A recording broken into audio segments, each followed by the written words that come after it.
A 21-year-old former college wide receiver walks onto a track in Staten Island and beats the reigning Olympic champion. 3 weeks later, he flies out of the country for the first time in his life, gets a blood clot the size of a soccer ball jammed into his arm by a doping control needle, and wins the world title anyway. His name is Jordan Anthony. At the same time, in a different state, a 17-year-old who still has homework due on Monday is outrunning Olympic gold medalists in the open 400 meters. His name is Quincy Wilson, and by the time most sprinters are finishing college, he may have already rewritten the record books twice. Neither of them was supposed to be here yet. Both of them are anyway. This is the story of the two athletes most likely to define the next decade of American sprinting, and why the 2026 season might be remembered as the year the torch quietly got passed. Before we continue, hit subscribe for more incredible track stories, rising stars, and Olympic history. Now let's get back to Jordan Anthony. Jordan Anthony was born on June 29, 2004, in Palmdale, Lancaster, California, but he grew up in Tylertown, Mississippi, a town of roughly 1,500 people, the kind of place most of the country will never have a reason to visit. Football, not track, was supposed to be his way out. He didn't even start as a sprinter. As a kid, Anthony was a jumps athlete, competing mostly to stay in shape for football season. It wasn't until his sophomore year at Tylertown High School, when an injury opened up a spot on the 4x100-meter relay, that his coach, Myrion Sarton, moved him into the sprints out of necessity. Anthony lost some of his early races to more experienced runners. But Sarton noticed something. Even against seasoned competition, Anthony was staying with them for the first 40 or 50 meters before losing ground.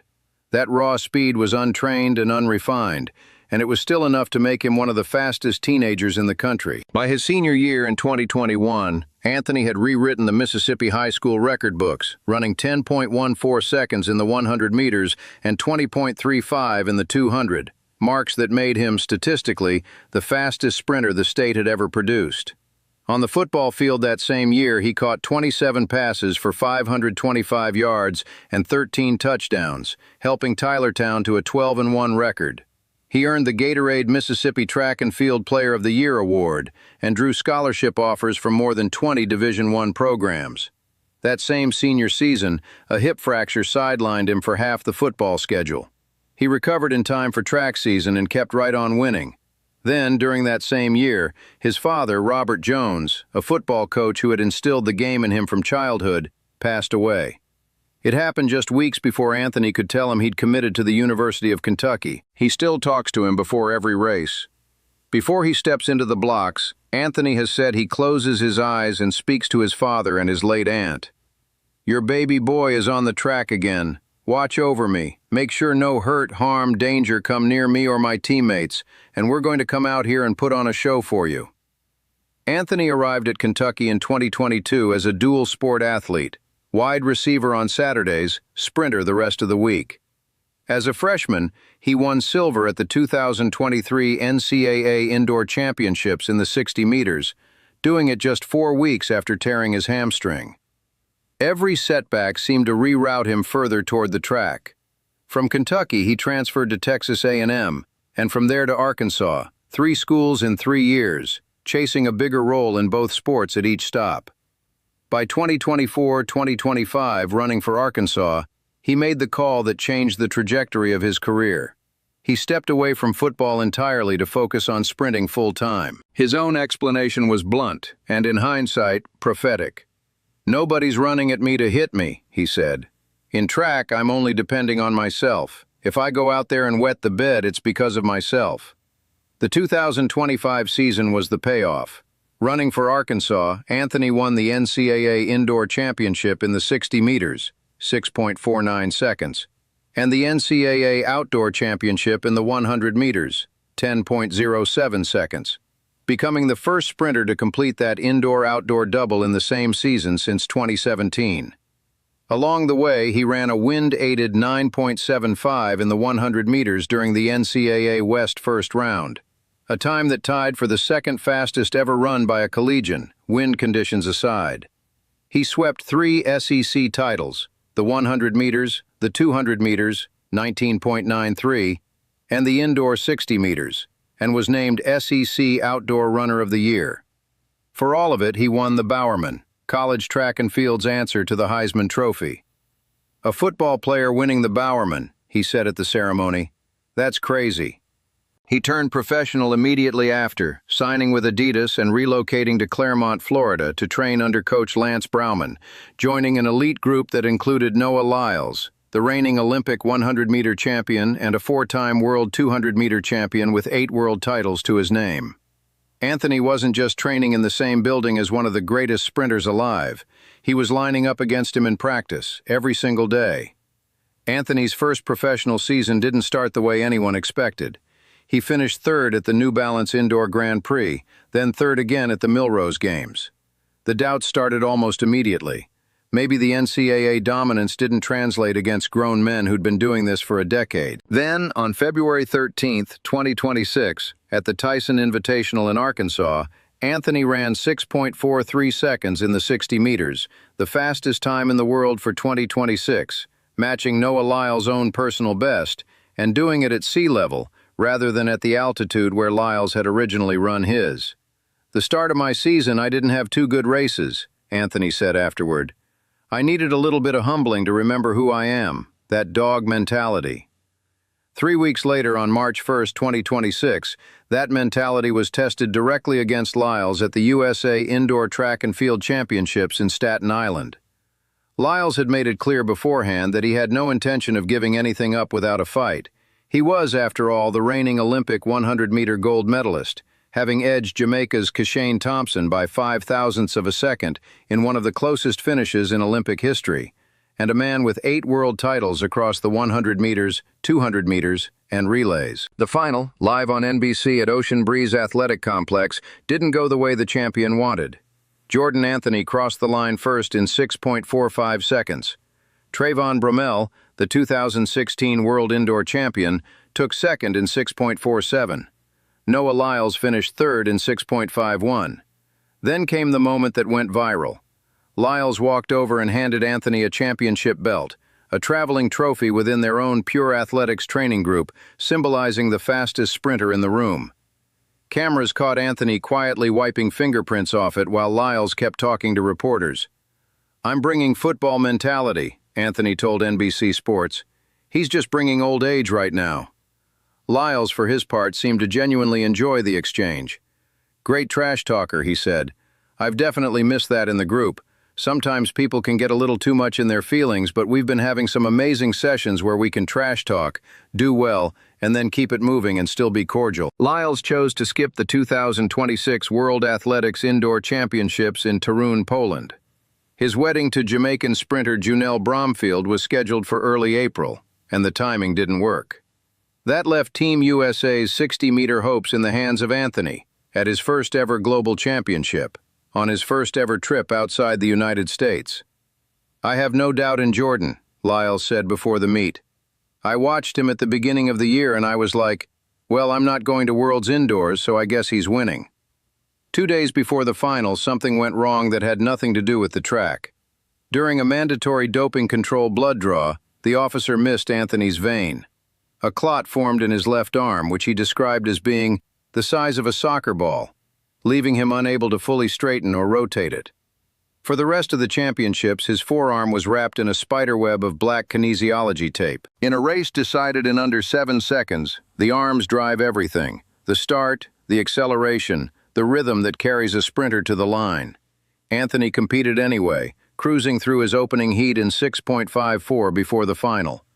On March 20, 2026, he won the world title in 6.41 seconds, a personal best, and the joint 4th fastest time in history. Jamaica's Kashane Thompson took silver in 6.45. Trayvon Bromell claimed bronze in the same time, separated from Thompson by 1,000th of a second. "When they took blood, he didn't stick it in my vein but outside, so I got a clot the size of a soccer ball," Anthony explained afterward. "That is why my arm is taped up, but it is what it is. Nothing can stop me."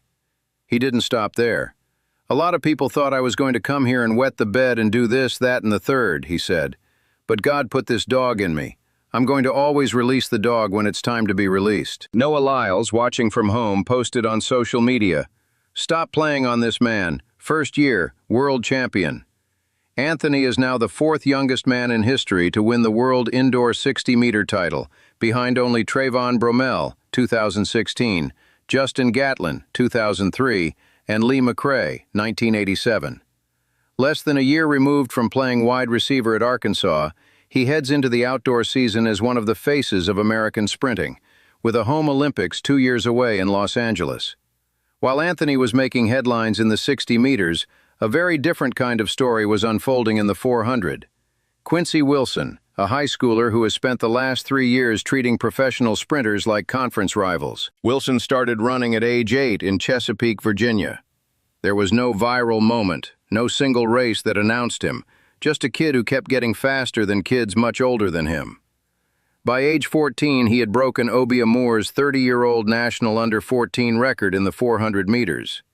His parents, Monique and Roy Wilson, made the decision to relocate the family from Chesapeake to Gaithersburg, Maryland, so Quincy could attend Bullis School in Potomac, one of the most competitive high school track programs in the country. He has an older sister, Cadence, and a cousin, Shania Hall, who ran track at Oregon. By 2023, as a freshman, Wilson won the New Balance Nationals indoor 400-meter title in 46.67 seconds. By 2024, at 16, he had become the youngest American male track and field athlete ever selected to a U.S. Olympic team, earning a spot in the 4x400-meter relay pool for Paris after running under 18 world bests of 44.66 and 44.59 at the Olympic trials. He ran the leadoff leg for Team USA in the relay heats, helping the squad qualify for the final. And when the team won gold, Wilson earned a medal for his role in the qualifying round, even though he didn't run in the final. That, on its own, would be a career for most athletes his age. For Wilson, it was a warm-up. Weeks after Paris, on July 19, 2024, Wilson lined up at the Holloway Pro Classic in Gainesville, Florida, against Bryce Dedman, a professional who had just qualified for the U.S. Olympic team in the same event. It came down to a stride. Wilson crossed first in 44.20, with Dedman just 0.03 behind at 44.23. It was a new under-18 world best, and Wilson, still only 16, had beaten an Olympian in open competition. A year later, on July 12, 2025, at the Ed Murphy Classic in Memphis, Wilson stepped up in class again, facing a field that included Stephen Gardner, the reigning 2021 Olympic 400-meter champion from the Bahamas.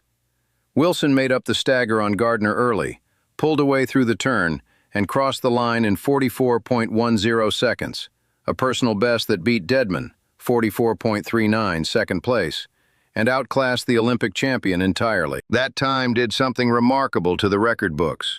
It moved Wilson to number 2 on the all-time under-20 list, trailing only Steve Lewis, who ran 43.87 to win Olympic gold in Seoul in 1988 at age 19, a mark that has now stood for close to 4 decades.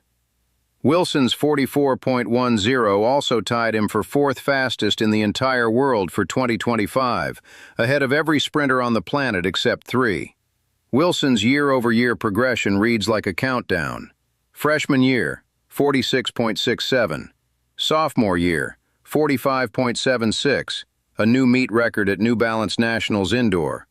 Junior year, 45.66 against a professional field at the New Balance Indoor Grand Prix, a mark that also stood as a new under-18 world indoor best, followed weeks later by 45.71 at New Balance Nationals, the second fastest time ever run by a U.S. high schooler indoors. In March 2026, as a senior, Wilson faced his toughest domestic test yet. Fellow Maryland sprinter Jaden DeLeon, an LSU commit who had been closing the gap on him all season. In one of the closest high school 400-meter finals in recent memory, Wilson held on to win in 45.37, a new national high school indoor record, with DeLeon just 100th behind at 45.38, also among the fastest performers in U.S. high school history. Wilson is now committed to the University of Maryland, with the 2028 Los Angeles Olympics standing as the obvious long-term target. A home games, on U.S. soil, arriving right as he enters what should be the athletic prime of his early 20s. The race fans are already circling on the calendar, a professional rematch with Bryce Dedman in a fully open field. If Wilson's trajectory holds, That race could be the one where a high schooler finally breaks the sub-44-second barrier, something that has never happened in the sport's history. What connects Anthony and Wilson isn't just speed. It's the specific, uncomfortable thing both of them keep doing, showing up in rooms they supposedly don't belong in yet, and winning anyway. Anthony wasn't supposed to beat an Olympic champion in his first full professional season, in front of a home crowd on national television, from a training partner who'd spent years building his own legend. He definitely wasn't supposed to travel outside the country for the first time in his life and win a world title with a blood clot the size of a soccer ball wrapped in tape. Wilson wasn't supposed to be lining up against Olympic gold medalists, while he still had a curfew and college recruiting calls to return. He wasn't supposed to be within striking distance of a 37-year-old under-20 world record before he'd even graduated high school. Both of them did it anyway, and both are just getting started. Anthony at 21, with a home Olympics on the horizon, and Wilson at 17, not even legally old enough to pop the champagne his own coach has had to drink for him after every one of his national titles. American sprinting has spent the last decade being defined by Noah Lyles. It may spend the next one being defined by two athletes who are currently training in his shadow, beating him in it, and just getting warmed up. The outdoor season hasn't even started yet,